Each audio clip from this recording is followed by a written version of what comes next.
بسم اللہ الرحمن الرحیم۔ آج ہم ایک اہم مسئلہ یہ ذکر کریں گے کہ کن جانوروں کی قربانی جائز نہیں ہے اور قربانی کے جانوروں کی عمریں کتنی ہونی چاہیے۔ ایک مسئلہ یہ ہے کہ گھوڑے کی قربانی درست نہیں، کیونکہ شریعت مطہرہ نے اس کی قربانی کا حکم نہیں دیا اور یہ ثابت نہیں ہے۔ اسی طرح نیل گائیں اور ہرن ہے، بطخ، مرغی، ان سب جانوروں کی قربانی درست نہیں ہے، کیونکہ قرآن و سنت اجماع امت میں سے کسی سے بھی یہ ثابت نہیں ہے۔ اسی طرح اگر ایک شخص کہتا ہے کہ قربانی کی نیت سے اگر مرغی ذبح کر دی تو واجب قربانی ادا ہو جائے گی، اس کا کہنا یہ درست ہے یا نہیں؟ تو جواب یہ ہے کہ مرغی ذبح کرنے والے سے واجب قربانی ادا نہیں ہوگی، مرغی سے قربانی نہیں ہوگی۔ جس شخص پر قربانی واجب نہیں، وہ اگر قربانی کی نیت سے مرغی ذبح کرے تو وہ بھی مکروہ تحریمی ہے، حرام کے قریب ہے، کیونکہ اس کی قربانی نہیں ہوتی تو نیت اس کی درست نہیں ہے۔ اس لیے ویسے صدقہ کریں، لیکن یہ درست نہیں ہے۔ جن جانوروں کی قربانی نہیں ہوتی ان کو قربانی کی نیت سے کرنا، ذبح کرنا بھی گناہ کی بات ہے۔ وہ گو حلال جانور ہے، لیکن نیت اس کی درست نہیں ہے۔ تو جن جانوروں کی قربانی کا حکم شریعت مطہرہ میں ہے، ان کے علاوہ کسی اور جانور، پرندہ، مرغی، چڑیا، ان کی قربانی جائز نہیں ہے۔ تو امام الانبیاء صلی اللہ علیہ وسلم، صحابہ کرام فقر کے زمانے میں بھی جب غربت تھے، مشکل حالات تھے، اس وقت بھی کبھی آپ نے ایسے کوئی جانور ذبح نہیں کیا۔ لہٰذا جن جانوروں کی ثابت ہے انہیں سے۔ اسی طرح جانوروں کی عمر ہے، تو عمر کے متعلق ہم یہ وضاحت سمجھ لیں کہ بکرا بکری 1 سال کا ہونا ضروری ہے۔ بکرا بکری کا، بھیڑ اور دمبا اگر وہ موٹا فربہ ہے، تر و تازہ موٹا ہے، دیکھنے میں سال کا معلوم ہوتا ہے، تو وہ 6 مہینے کا بھی، وہ سال سے کم بھی ہو تو وہ جائز ہے، تو وہ سال سے کم۔ اسی طرح گائے، بیل، بھینس، ان کی عمر 2 سال، یہ 2 سال سے کم ان کی قربانی جائز نہیں۔ اونٹ 5 سال کا ہونا ضروری ہے۔ ان عمروں سے کم جانور قربانی کے لیے کافی نہیں۔ اگر جانوروں کا فروخت کرنے والا عمر بتاتا ہے اور ظاہری حالات سے اس کی بیان کی تکذیب نہیں ہوتی بلکہ درست معلوم ہوتا ہے، تو اس پر حضرت مولانا قاضی ثناء اللہ پانی پتی رحمہ اللہ فرماتے ہیں کہ گاؤ جاموس کم از کم 2 سال ناباشد و شتر کے از 5 سال ناباشد، گائے اور بھینس 2 سال سے کم نہ ہو اور اونٹ 5 سال سے کم نہ ہو۔ حضرت مولانا رشید احمد گنگوئی رحمہ اللہ فرماتے ہیں کہ بکری سال سے کم کی درست نہیں، مگر بھیڑ دمبا 6 ماہ کا اگر خوب موٹا درست ہو رہا ہے، سال سے کم ہے تو وہ 6 ماہ یا 6 ماہ سے زیادہ ہے تو وہ بھی درست ہے، اس کی بھی جائز ہے۔ ایک روایت حضرت جابر بن عبداللہ رضی اللہ عنہ قال رسول اللہ صلی اللہ علیہ وسلم لا تذبحوا الا مسنۃ الا ان یؤثر علیکم فتذهبوا جزاعتاً من الضانی۔ آن صلی اللہ علیہ وسلم نے فرمایا کہ تم قربانی میں مسنہ ذبح کر لو، لیکن اگر مسنہ نہ پاؤ تو پھر جزع دمبا بھیڑ کا ذبح کر لو۔ تو علامہ قطب الدین صاحب رحمہ اللہ فرماتے ہیں کہ مسنہ یا جزع کسی خاص جانور کا نام نہیں بلکہ یہ اصطلاح ہے جو قربانی کے جانور کی عمر میں استعمال ہوتی ہے۔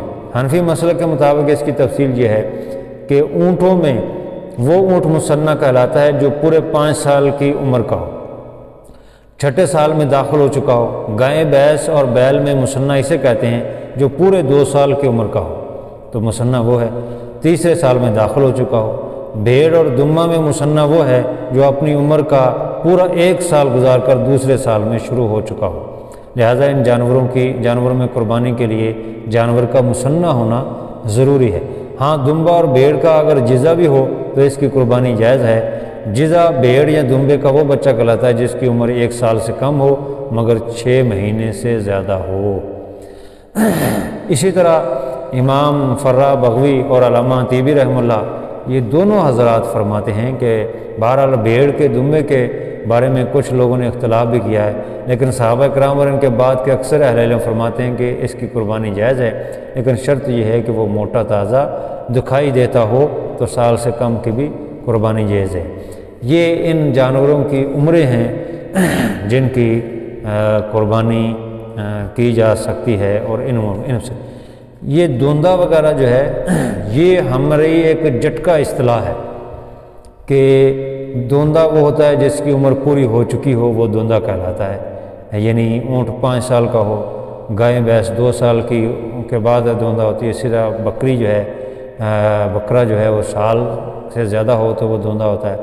یہ ایک جٹکا اصطلاح ہے، نشانی ہے، ورنہ جو ہے 2 سال کا اگر جانور ہو گیا، مثلا ایک شخص نے گھر میں پالا ہوا جانور اور اس کو پتہ ہے کہ یہ گائے ہے یا ویڑا ہے یا کٹا ہے اور یہ 2 سال کا پورا ہو چکا ہے، 3 سال میں شروع ہے لیکن دوندہ نہیں ہوا، تو اس کی قربانی جائز ہے۔ اسی طرح ایک بکرا گھر میں پالا ہوا ہے، اس کی 1 سال پوری عمر ہوگی، دوسرے سال میں وہ شروع ہے، چاہے چند دن دوسرے سال کے 2 4 10 دن 20 سال اوپر ہو گئے 20 دن اوپر ہوئے، تو اب اس کی قربانی جائز ہے، چاہے وہ دوندہ ہوا یا نہیں ہوا۔ دوندے کی شریعت نے اصطلاح نہیں گھڑی، شریعت نے نہیں بتائی، شریعت نے ان کی عمریں بتائی ہے۔ یہ دوندہ ہماری ایک جٹکا اصطلاح ہے کہ ہم کیسے معلوم کریں، تو یہ عموماً یہ بات یعنی باعتماد ہے کہ دوندہ جانور اس کی یہ قربانی کے لیے ہو چکا ہوتا ہے، اس کی عمر پوری ہو چکی ہوتی ہے، اس لیے ایسا کہا جاتا ہے۔ تو بہرحال یہ ان کی عمریں ہیں۔ اب ایک جانور خریدا ہے اور اس نے رکھا ہے، اس کی عمر عید والے دن پوری ہو رہی ہے، ہاں جی، گزشتہ عید کے ساتھ عید کے دن پیدا ہوا، اب اس عید کے دن جو ہے اس کی پورے عمر ہو رہی ہے، تو اب اس کے لیے یہ احتیاط ہے کہ اس کو چھوڑ کر دوسرا بکرا جو ہے وہ کر لے، یہ زیادہ بہتر ہے، لیکن اس کو بھی کر لے تو اس کی گنجائش تو ہے، لیکن بہتر زیادہ یہ ہے کہ دوسرے سال میں شروع ہو چکا ہو، تو اس پہ یہی ہے کہ پھر دوسرے یا تیسرے دن عید کے کر لے۔